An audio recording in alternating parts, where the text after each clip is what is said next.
Në muaj nëntor, niveli i kredive me probleme shënoi një përmirësim, duke ulur në 4.19% nga 4.33% që ishte në fund të tetorit. Kjo rënje tregon se sektori bankar po e administron me kujdes portofolin e kredisë problematike dhe përuan një stabilitet të qëndrueshëm financiar.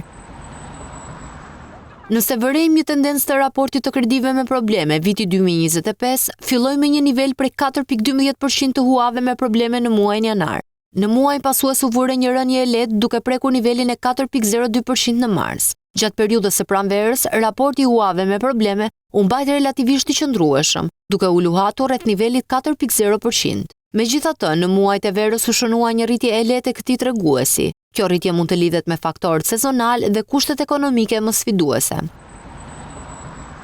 Banka e Shqipërisë synon që niveli i kredive me probleme të qëndrojë nën 5%. Ky objektiv zbatohet në përmirësimin e cilësisë së portofolit të kredisë dhe në rritjen e qëndrueshme ekonomike.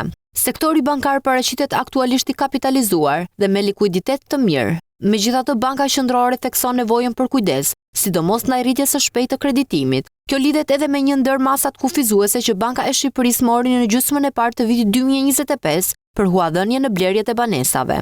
Banka Qendrore u ndaloi bankave financimin e blerjes së banesave në masën 100% dhe përcaktoi gjithashtu kriteret të detyrueshme për raportin e këstit të kredisë ndaj të ardhurave.